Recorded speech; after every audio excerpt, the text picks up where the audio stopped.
శ్రీమాత్రే నమః. భక్తులందరూ కూడా శ్రద్ధగా వినండి.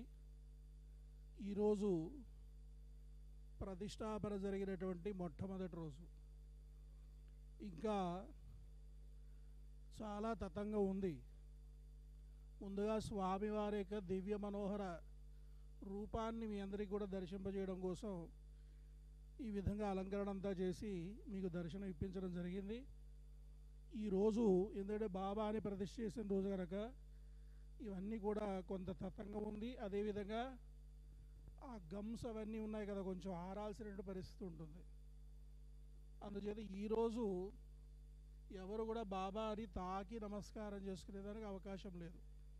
కానీ రేపటి నుండి యథావిధిగా బాబా వారికి అన్ని ఆహారతులు నడుస్తాయి. అదేవిధంగా స్వయంగా ప్రతి ఒక్కరు కూడా వచ్చి బాబాని స్వయంగా తాకి ఆశీర్వచనం తీసుకోవచ్చు. ఇక తర్వాత అదేవిధంగా ఈ యొక్క ప్రతిష్టాపన సమయంలో ఎన్నో నియమనిష్టలు పాటించాల్సిన అవసరం ఉంటుంది. యాగశాలలోకి అందరూ ప్రవేశించకూడదు.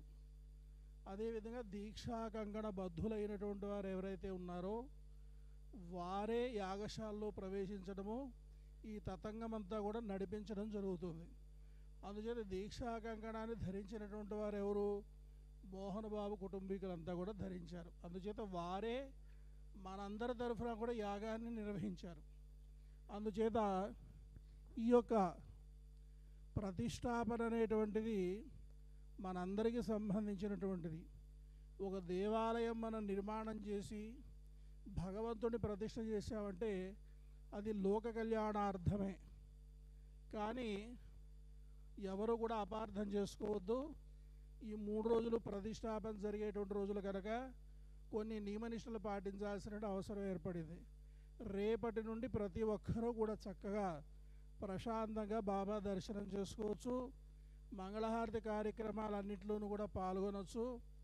అదేవిధంగా బాబాకి మీరంతా కూడా ఏమైనా కానుకలు కూడా చక్కగా సమర్పణ చేసుకోవచ్చు. మొదటి రోజు చూడండి స్వామి ఎంత దివ్య మనోహరంగా వెలిగిపోతున్నాడో.